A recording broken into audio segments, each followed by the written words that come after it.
Nessa aula, a gente vai entrar no assunto de estratégias clássicas de controle, ou estratégias de controle clássico, que é o famoso PID.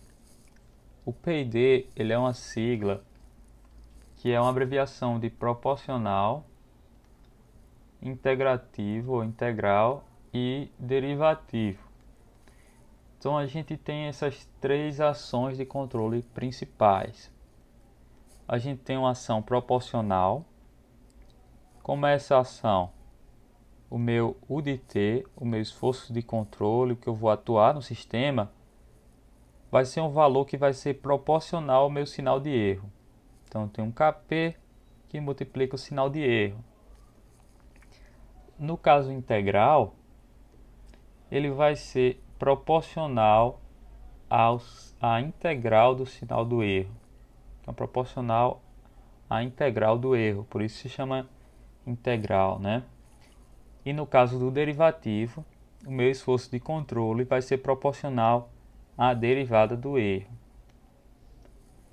Olhando em termos de Laplace, nesse caso do proporcional, meu U de S vai ser Kp vezes o E de S. No integral, o meu U de S vai ser Ki vezes E de S sobre S, né? Esse S dividindo em Laplace faz o papel da integral. E no derivativo, o meu U de S vai ser Kd S E de S. E aí, no caso de Laplace, o S multiplicando faz o papel da derivada. Então a gente vai analisar cada uma dessas ações antes da gente projetar os controladores, por assim dizer, né? O que é que uma ação proporcional causa no meu sistema? O que é que uma ação integral causa no meu sistema? E o que é que uma ação derivativa causa no meu sistema? Como é que a gente vai analisar? A gente vai analisar principalmente a resposta ao degrau, e aí a gente vai analisar o controle de um sistema de primeira ordem, que é esse sistema aqui, ó. O grau do meu denominador é 1, né? Sujeito a um controlador que é aqui proporcional. E a gente vai, para cada uma ação dessa, a gente vai analisar o sistema de primeira ordem e de segunda ordem. E como é que vai ser essa análise? Vai ser uma análise do regime transitório e do regime permanente. Então, para analisar o regime transitório, a gente vai usar o lugar das raízes, né? E a gente analisa coisas do tipo, o sistema ficou mais rápido, né? O sistema está com sobrepassagem ou não. Tudo isso é transitório. A tendência é o sistema chegar num valor de regime se eu estou entrando com a referência de degrau, né? Ele seguir esse degrau. O valor do degrau é como se fosse um valor aqui, ó, que é um patamar. Então eu quero que o meu sistema siga esse valor. Então, eventualmente, ele tem uma fase, minha resposta vai ser uma fase transitória, que vai ser se aproximar desse valor, e aí ele vai ter uma fase permanente, onde a minha resposta vai estar aqui com um valor constante ao longo do tempo, né? E esses dois é o que a gente vai analisar. Né? No caso da análise do transitório, seria algo do tipo, meu sistema está mais rápido, meu sistema tem um tempo de acomodação menor, tem um tempo de subida menor, ele tem uma sobrepassagem, ele não tem sobrepassagem. E no caso do regime permanente, se o meu sistema ele atinge o valor desejado, ou se não, ou se quanto maior o meu esforço de controle, mais perto ele chega desse valor. Beleza? Então vamos começar aqui. Em ação proporcional, o de t, como a gente já viu, é Kp vezes E de t. No caso do meu controlador, esse Kp é o valor que eu vou ajustar, é o ganho do controlador. E esse controlador é bem simples, que eu vou pegar o erro e vou dar um ganho nesse erro para jogar para o meu sistema. Apesar de simples, ele é bem efetivo já, né? Não é o melhor dos mundos, como a gente vai ver, mas já dá uma resposta bem melhorada para o meu sistema em comparação se ele não tiver nada, né? Então, nesse caso, a ação de controle é proporcional ao sinal de erro. E aí, se eu usar a transformada de Laplace, eu vou ter um US igual a Kp E de S. No caso, a função de transferência do meu controlador vai ser a relação entre a saída do meu controlador, que é o esforço de controle, e a entrada do meu controlador, que é o sinal de erro. Então, essa é a função de transferência do meu controlador, que nesse caso aqui, acho que acabei esquecendo de colocar, vai ser o próprio Kp. Beleza? Se eu passar esse erro aqui dividindo, eu fico só com Kp. Então a função de transferência do meu controlador é puramente Kp. É só esse ganho. Então, analisando aqui um sistema de primeira ordem, eu tenho a referência. Aqui eu vou ter o erro. A função de transferência do meu controlador é só um Kp. Então ele vai pegar esse erro, vai dar um ganho nesse erro. E eu vou jogar esse valor, vai ser meu U, no meu sistema. Simples assim. Como é que eu analiso em termos de transitório, então? Primeiro eu tenho que achar a minha função de transferência de malha fechada, que aí eu resolvo esse diagrama de blocos e eu chego em y de S sobre R de S igual a Kp sobre S mais 2 mais Kp. E aí eu encontro também minha equação característica para eu fazer o lugar das raízes, que aí nesse caso fica 1 mais Kp, 1 sobre S mais 2. Fazendo o lugar das raízes, eu sei como é que o meu sistema se comporta em termos de transitório, com essa variação desse Kp. Então vamos ver. Eu tenho um polo em menos 2, e o que é que acontece com esse polo? Quando o Kp é igual a zero, o polo está aqui em menos 2, né? À medida que eu vou aumentando esse Kp, esse meu polo vai para a esquerda, ele vai se afastando da origem. O que é que isso quer dizer em termos de transitório? Sempre que meu polo se afasta da origem, ele está ficando mais rápido. Ele está aqui em menos 2, se ele chegar em menos 5, isso quer dizer que minha resposta vai ter exponenciais de menos 5t, né? Que vão decair mais rápido. Então meu sistema em si vai ficar mais rápido. Eu vou mostrar rapidinho como é que ficam os sinais. Então o transitório, o que é que vai acontecer? Vai ficar mais rápido. No geral é isso para o proporcional. Para o regime permanente, a gente vai fazer uma análise aqui primeiro de como a gente vai chegar nesse erro de regime permanente. Então vamos considerar a função de transferência do erro aqui, a Laplace do erro, né? O erro vai ser a referência menos a saída do sistema, só que essa saída eu posso escrever ela em função da referência vezes a função de transferência do sistema em malha fechada. Então eu fico com R de S menos GMF de S vezes R de S, e esse R de S eu boto em evidência, então fica R de S vezes 1 menos GMF de S.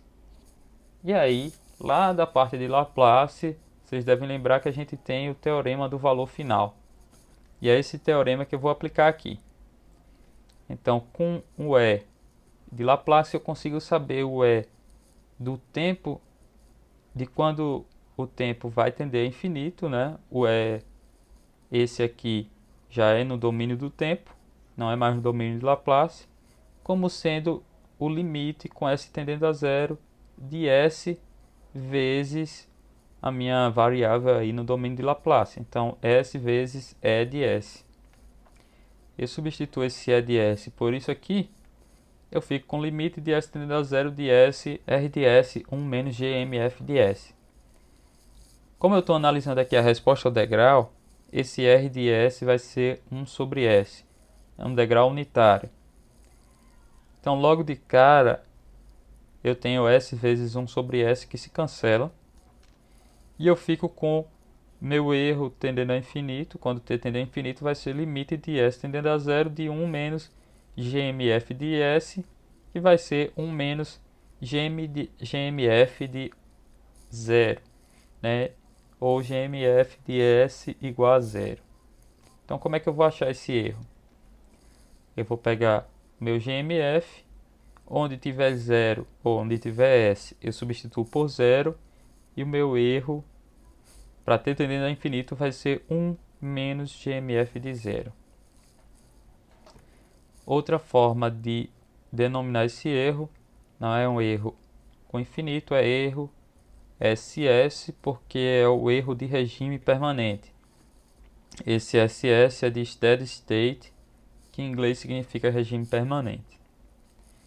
Então eu posso aplicar essa fórmula sempre que meu sistema for estável, porque é só para sistema estável que eu posso aplicar o teorema do valor final, e quando eu estiver tratando da resposta ao degrau unitário, que aí é quando eu fiz essa substituição de R de S por 1 sobre S. Então, pegando essa fórmula e aplicando no meu sistema, o que é que acontece? Então, eu vou aplicar GMF de S igual a Kp sobre S mais 2 mais Kp. Quando eu faço esse algebrismo, eu chego no meu erro para t tendendo a infinito, sendo 2 sobre 2 mais Kp. Então, é bem fácil analisar esse erro. Como é que a gente analisa? Ora, perceba que quando Kp é zero, o meu erro vai ser sempre 1, né? Mas aí, à medida que Kp for crescendo, esse erro ele vai saindo de 1 e indo em direção a zero.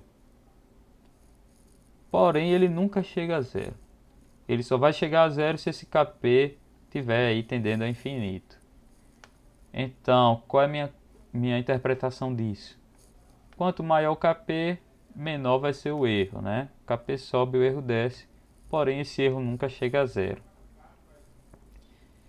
E aí o que é que eu concluo do controlador proporcional? Pelo menos aqui para a primeira ordem, né? Para sistemas de primeira ordem. O meu sistema vai ficar mais rápido, foi o que a gente viu no transitório. Diminui o erro de regime, mas eu não consigo zerar. E eu não altero a ordem do sistema. O que é que isso quer dizer? Se eu voltar aqui para minha função de transferência de malha fechada, eu tinha um sistema de primeira ordem, e se eu olhar aqui para o denominador, eu continuo com o sistema de primeira ordem, né? O expoente de S aqui é 1. Olha como é que fica a resposta do meu sistema. O sistema de primeira ordem, a resposta dele é uma exponencial que converge para um valor, né? E no caso, quando eu vou aumentando o K, esse sistema vai ficando mais rápido, então essa exponencial vai ficando mais com um ângulo mais próximo de 90 graus aqui.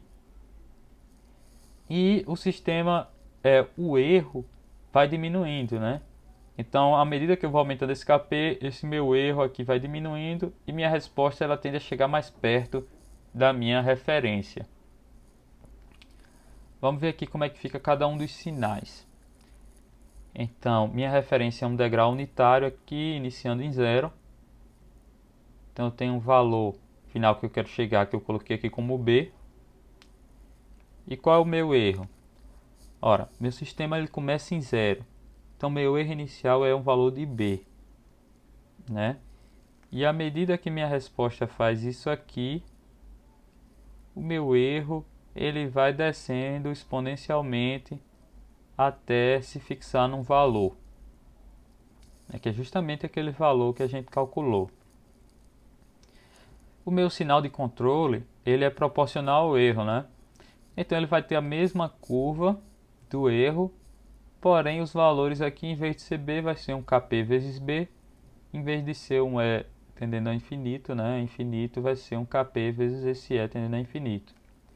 E minha resposta, como a gente viu, é uma exponencial que converge para um valor, e esse valor ele tem uma certa distância aí da minha referência, do valor que eu desejo atingir. Beleza, pessoal? é como se esse sistema ele fornecesse uma barreira aqui que o meu controlador proporcional ele não consegue ultrapassar. Eu vou explicar isso melhor quando eu estiver mostrando um exemplo de uma simulação. Vamos agora para o meu sistema de segunda ordem, fazendo o mesmo processo, né, de avaliar o regime permanente e o regime transitório de um sistema que agora é de segunda ordem, não é mais o sistema de primeira ordem que a gente viu agora há pouco. O controlador é o mesmo. Então, primeiro, para analisar o transitório, eu faço o diagrama de blocos, né? Tanto transitório como permanente vai precisar disso. E o que é que eu chego na minha função de transferência de malha fechada? Kp sobre S ao quadrado mais 4S mais 3 mais Kp. E a equação característica para o lugar das raízes eu encontro como sendo 1 mais Kp, 1 sobre S mais 3, S mais 2, igual a zero. Então, quando eu faço o lugar das raízes, eu vou ter dois polos, né?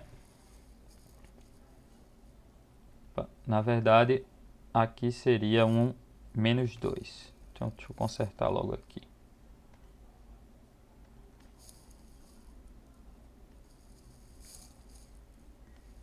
Então, pessoal, quando eu faço o meu lugar das raízes, o que é que eu tenho?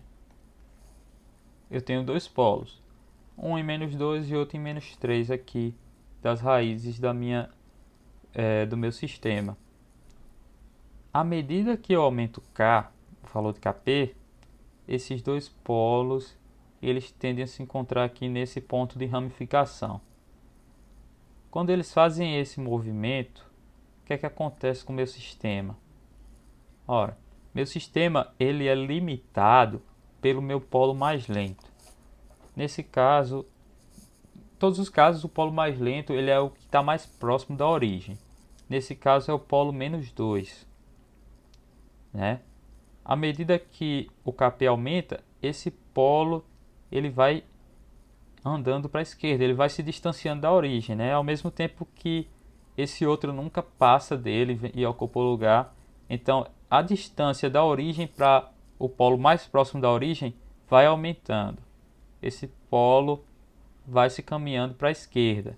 Então, meu sistema vai ficando mais rápido, né? O tempo de acomodação dele diminui, o tempo de subida aumenta, o tempo de subida diminui também, né? Ele vai ficando mais rápido, mais veloz. Quando eu chego aqui, o que é que acontece? Se eu continuar aumentando o Kp, esses polos se separam, né? E viram complexos conjugados. O que é que isso quer dizer no meu sistema? Que se eu continuar aumentando o Kp, meu sistema vai começar a apresentar uma resposta oscilatória. Beleza? Isso aqui os polos complexos conjugados nos dizem, né? E à medida que eu estou nessa linha, o meu tempo de acomodação não varia muito, mas se eu tiver, quanto mais distante eu tiver da origem, mais rápido vai ser meu tempo de subida. Então eu termino, e também quando eu aumento o Kp, que eu ganho mais valor imaginário, a minha sobrepassagem vai aumentando. Então meu sistema ele vai aumentando a sobrepassagem e vai ficando mais rápido na subida, né? Ele sobe aqui muito rápido, mas ele passa a ter o mesmo tempo aqui para se acomodar num valor. Então é isso que acontece. Então, resumindo o meu transitório, o sistema vai ficar mais rápido, o meu tempo de subida vai melhorar, meu tempo de acomodação ele vai melhorar, né, do que era inicialmente. E se eu ficar aumentando esse Kp, o meu sistema fica subamortecido e vai aumentar a sobrepassagem com o aumento de Kp. Né? O que é que acontece no regime permanente? Se eu calcular o erro de regime permanente, o E infinito, eu vou ver que eu chego no resultado bem semelhante ao resultado anterior, onde eu tenho um erro tal qual que quanto maior o meu Kp, menor é o erro, mas que esse erro nunca vai chegar a zero com Kp finito. Então o que é que acontece aqui com minha resposta? À medida que eu vou aumentando o Kp, minha resposta aqui, ó, primeiro eu começo com a verde que está mais lenta, a em azul está mais rápida e a em vermelho está mais rápida ainda. Só que a em vermelho já começa a ter um comportamento oscilatório, né? E à medida que eu estou aumentando o meu KP, eu estou chegando mais perto da minha referência, do valor que eu quero atingir, mas eu não estou chegando, né? Eu não atinjo esse valor. Para atingir esse valor, a gente vai usar justamente a ação integral.